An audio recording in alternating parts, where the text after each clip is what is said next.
رات بھی عبادت چ گزاری جائے اور دن بھی روزہ رکھ کے نماز پڑھ کے اطاعت رسول اور اطاعت اللہ کر کے گزاری جائے۔ شبان المعظم دیاں عظمتاں اور رفعتاں حضور سیدنا غوث اعظم غوث سبحانی قطب نورانی سیدنا شیخ عبد القادر جیلانی رضی اللہ تعالیٰ عنہ آپ فرماتے ہیں شبان دے اندر 5 لفظ نے، 5 حروف نے، شین عین با الف اور نون۔ فرماتے ہیں شین تو مراد شرافت ہے، عین تو مراد علو بزرگی بلندی، اس مہینے دے اندر شرافت بلندی، با تو مراد بر یعنی احسان بلائی، الف تو مراد الفت، نون تو مراد نور ہے۔ یعنی اس مہینے دے 5 لفظ 5 بے انتہا رحمت الہی نو اپنے اندر سمیٹے ہوئے ہیں۔ شرافت، بزرگی، بلندی، نور، احسان، الفت۔ آپ فرماتے ہیں کہ ساریاں چیزاں اللہ تعالیٰ نے اپنے بندے نو اس مہینے دے اندر عطا فرمائیاں، اور اس مہینے دے اندر اللہ رب العزت نیکیاں دے دروازے کھول دینا ہے، برکتاں دا نزول فرماندا ہے، گناہ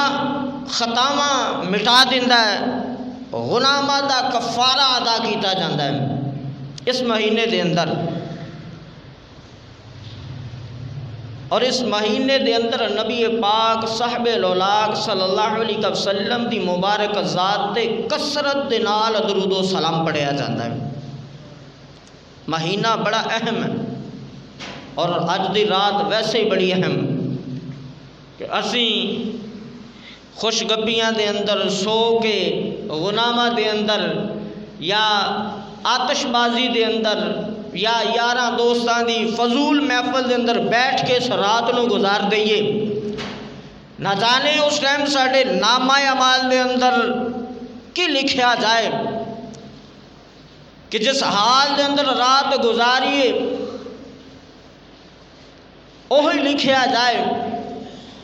اس تو بہتر ہے کہ اسی رات مسجد دے اندر عبادت الہی دے اندر ریاضت دے اندر توبہ استغفار دے اندر گزاریے، تاکہ سڑا آنے والا پورا سال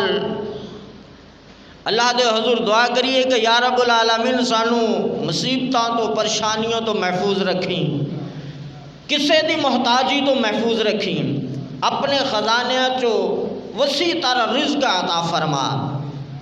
اس رات دے اندر لکھیا جاتا ہے،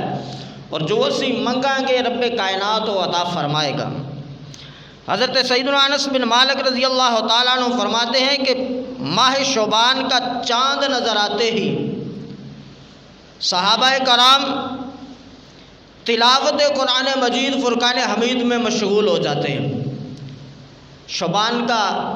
جیسے ہی چاند نظر آتا صحابہ تلاوت قرآن مجید فرقان حمید میں مشغول ہو جاتے ہیں، اپنے مال کی زکوٰۃ نکال دیتے، غریبوں کو مسکینوں کو دے دیتے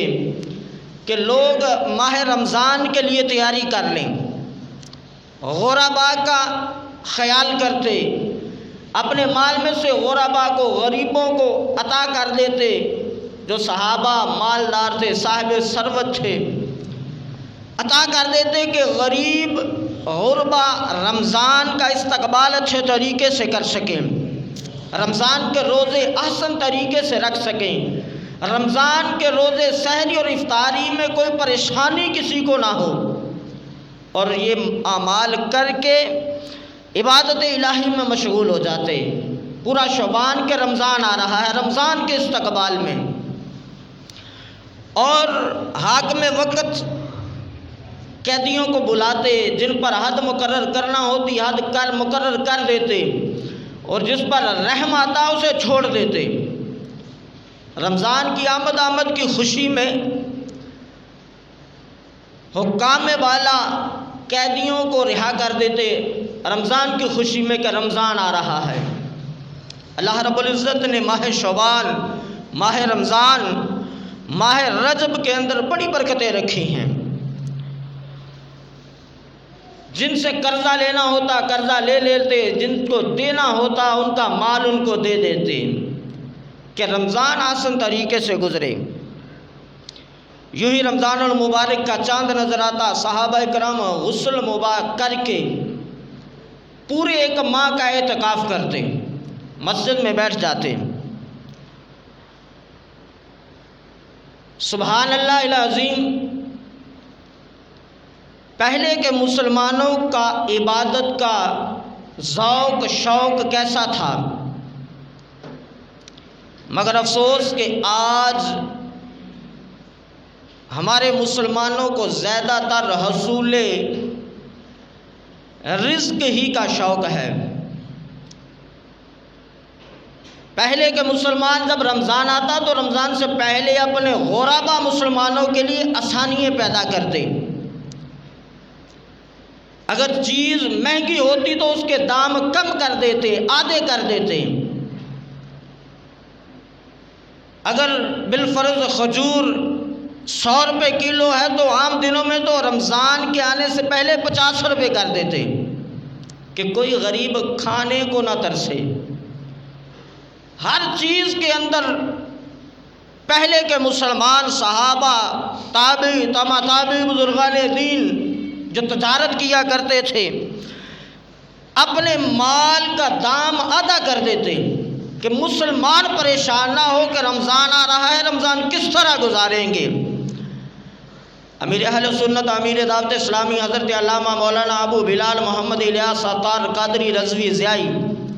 دامت برکاتہم القدسیہ، آپ فرماتے ہیں کہ آج کا مسلمان یوں ہی رمضان کے آمد قریب ہوتی ہے تو اپنی اشیاء کی، اپنے چیزوں کی قیمت کو بڑھا دیتے ہیں۔ اگر کوئی چیز 100 کی ملتی ہے عام دنوں میں تو رمضان میں 200 کی ملے گی، ڈبل ریٹ کر دیتے ہیں۔ آپ فرماتے ہیں کہ پہلے کے مسلمان نیکیوں کے لیے جد و جہد کیا کرتے تھے، لیکن اب کے مسلمان مال و دولت دنیا کمانے کے لیے دن رات جد و جہد کرتے ہیں۔ حضرات محترم، یہ ماہ مبارک شعبان المعظم، میرے آقا و مولا و ملجا صلی اللہ علیہ وسلم ماہ شعبان میں کثرت سے روزے رکھنا پسند فرماتے تھے۔ حضرت سیدنا عبداللہ بن ابی قیس رضی اللہ تعالیٰ عنہ سے مروی ہے کہ انہوں نے ام المومنین حضرت سیداتنا عائشہ صدیقہ رضی اللہ تعالیٰ عنہ کو فرماتے ہوئے سنا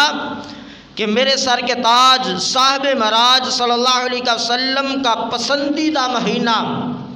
ماہ شعبان تھا، اس میں روزے رکھا کرتے، پھر اسے رمضان المبارک سے ملا دیتے، یعنی پورا مہینہ تقریباً ماہ شعبان میں حضور صلی اللہ علیہ وسلم روزے رکھتے، صحابہ بھی روزے رکھتے، تابعی بھی روزے رکھتے، تابعی بھی روزے رکھتے، اور بزرگان دین رحمہ اللہ تعالیٰ علیہ بھی شعبان میں کثرت سے روزے رکھتے، اتنے روزے رکھتے کہ شعبان کو رمضان سے ملا دیتے، یعنی روزے شعبان اور رمضان کے برابر دن مل جاتے کہ جس طرح رمضان کے روزے رکھتے ہیں اس طرح شعبان کے بھی روزے رکھتے۔ لیکن آج بدقسمتی سے آج کا مسلمان شعبان تو شعبان، رمضان کے روزے بھی نہیں رکھتا۔ بہت کم مسلمان ہیں، 100 میں سے 10% لوگ رمضان المبارک کے روزے رکھتے ہیں، اور جو نہیں رکھتے سب سے بڑے عاشق رسول وہ لوگ ہیں، سب سے بڑے دین کے دعوے دار وہ لوگ ہیں، سب سے بڑے دین کے ٹھیکیدار وہ لوگ ہیں جو نہ نماز پڑھتے ہیں، نہ روزہ رکھتے ہیں، نہ شریعت مطہرہ کی کسی بھی پسندیدہ عمل پر عمل کرتے ہیں، لیکن دعوے میں وہ ہر عاشق رسول سے، ہر باعمل بندے سے بڑھ کر دیوانے ہیں، حضور کے غلام ہیں، حضور کے محب ہیں، دین کے خادم ہیں، لیکن دین پر عمل رتی برابر نہیں کرتے۔ حضور صلی اللہ علیہ وسلم کا تابع دار، فرما بردار غلام وہ ہے جو حضور صلی اللہ علیہ وسلم کی اطاعت کرے، لفظی نہیں، زبانی نہیں، بلکہ اپنے عملی کردار سے بندہ حضور صلی اللہ علیہ وسلم کی اطاعت کرے۔ رب کائنات نے ارشاد فرمایا من یطع اللہ و من یطع الرسول، میری اطاعت کرو، میرے محبوب کی اطاعت کرو، اور اطاعت اس طرح کرو کہ عملاً اطاعت کرو، نہ کہ کہنے کی حد تک، دعووں کی حد تک نہیں۔ فرمایا عملاً، اور عملاً اطاعت کر کے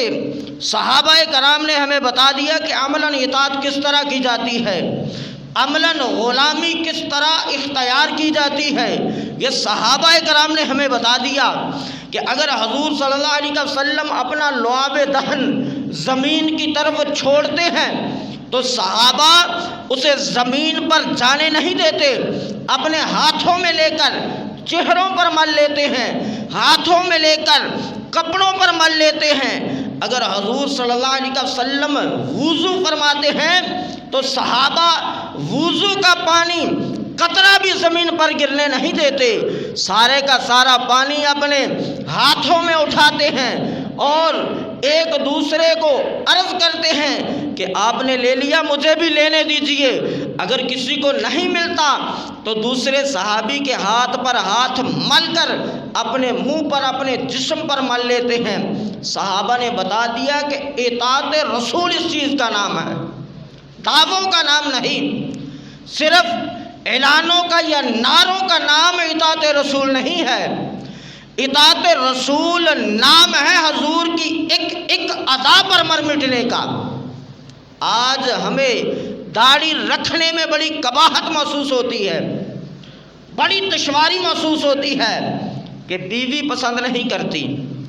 بچے بھی پسند نہیں کرتے، بعض یار دوست بھی پسند نہیں کرتے، رشتہ دار بھی بعض پسند نہیں کرتے۔ میرے بھائی، یہ داڑھی نہ تو میری سنت ہے، نہ میری بیوی کا حکم ہے، نہ میرے والدین کا طریقہ ہے، یہ حکم خدا ہے اور طریقہ مصطفیٰ ہے، انبیاء کرام کی سنت ہے۔ یہ میرے آقا فرماتے ہیں کہ یہود و نصارہ جیسی شکلیں مت بناؤ۔ ہم داڑھی رکھ لیں تو بیوی پسند نہیں کرتی، میرے بھائی داڑھی کٹوا لیں تو مصطفیٰ کریم صلی اللہ علیہ وسلم پسند نہیں کرتے۔ اب چوائس میری ہے، پسند میری ہے کہ میں نے اپنی بیوی کو راضی کرنا ہے، بچوں کو راضی کرنا ہے، رشتہ داروں کو راضی کرنا ہے، یاروں دوستوں کو راضی کرنا ہے، یا مصطفیٰ کریم صلی اللہ علیہ وسلم کو راضی کرنا ہے۔ اب یہ میری پسند ہے کہ میں نے داڑھی رکھ کر اپنے آقا کو خوش کرنا ہے، اپنے مالک کو خوش کرنا ہے۔ میں نے حضور کی سنتوں پر عمل کر کے میں نے اپنے آقا و مولا و ملجا و ماوا صلی اللہ علیہ وسلم کو خوش کرنا ہے۔ میں نے نماز پڑھ کے اللہ اور اس کے رسول کو خوش کرنا ہے۔ میں نے روزہ رکھ کے اللہ اور اس کے رسول کو خوش کرنا ہے۔ اور جس بندے سے اللہ بھی راضی ہو جائے، اللہ کے رسول بھی راضی ہو جائیں، تو پھر دنیا کی کوئی طاقت ایسی نہیں کہ مومن مسلمان بندہ اس بندے سے بغض رکھے یا عداوت رکھے۔ پھر اس بندے سے وہی بغض رکھے گا، وہی عداوت رکھے گا جس بندے کے دل میں نفاق ہوگا، جس بندے کے دل میں پلیتی ہوگی، گندگی ہوگی۔ جو بندہ نہ تو رب کو پسند ہوگا، نہ مصطفیٰ کریم صلی اللہ علیہ وسلم کو پسند ہوگا۔ ہمیں اپنی اس حقیر تھوڑی سی زندگی میں اللہ کو راضی کرنا ہے اور مصطفیٰ کریم صلی اللہ علیہ وسلم کو راضی کرنا ہے۔ آج کی رات میں لکھا جائے گا کہ قاری رفیق کب مرے گا۔ ہو سکتا ہے کہ پچھلے سال جو رات گزر گئی اس میں لکھ دیا گیا ہو کہ یہ جمعے کی نماز پڑھاتا ہوا مر جائے، یا نماز کے بعد مر جائے گا، یا عصر سے پہلے، یا عصر کے بعد، یا مغرب سے پہلے۔ اگر نہیں تو آج لکھ دیا جائے گا کہ یہ سال میں کس دن مرے گا، یا آئندہ سال یہ کب مرے گا، اور جب میں مروں تو میرے لبوں پہ، ابھی میری عمر، کافی سارے لوگ آپ میں سے ایسے ہیں جن میں سے میری عمر کم ہوگی، تقریباً 38 یا 40 سال کے قریب میری عمر ہے، میرا تو نہیں دل کرتا کہ میں مروں، چھوٹے چھوٹے بچے ہیں، لیکن جب میری موت آ گئی پھر نہ میرے بچوں کی طرف دیکھا جائے گا، نہ میری جوانی کی طرف دیکھا جائے گا، پھر موت مجھے اپنی آغوش میں لے لے گی۔ اور کس حال میں میری موت آئے گی کہ مصطفیٰ کریم صلی اللہ علیہ وسلم سے بغاوت کرتے ہوئے، ان کی سنتوں سے دوری اختیار کرتے ہوئے، یا ان کی شریعت مطہرہ پر عمل کرتے ہوئے۔ یہ بندے کی خود کی چوائس ہے، خود کی پسند ہے کہ یا تو وہ مصطفیٰ کریم صلی اللہ علیہ وسلم کی سنتوں کو اپنا لے اور اللہ اور اس کے رسول کو راضی کر لے، یا پھر ان کی سنتوں سے دوری اختیار کر کے اللہ اور اس کے رسول کو ناراض کر لے۔ یہ میری اور آپ کی خود اختیاری بات ہے کہ ہم نے خود اختیار کرنا ہے۔ اللہ رب العزت ہم سب کا ایمان بالخیر فرمائے، خاتمہ ایمان پہ فرمائے، اعمال صالحہ کی توفیق عطا فرمائے۔ وما علینا الا البلاغ المبین۔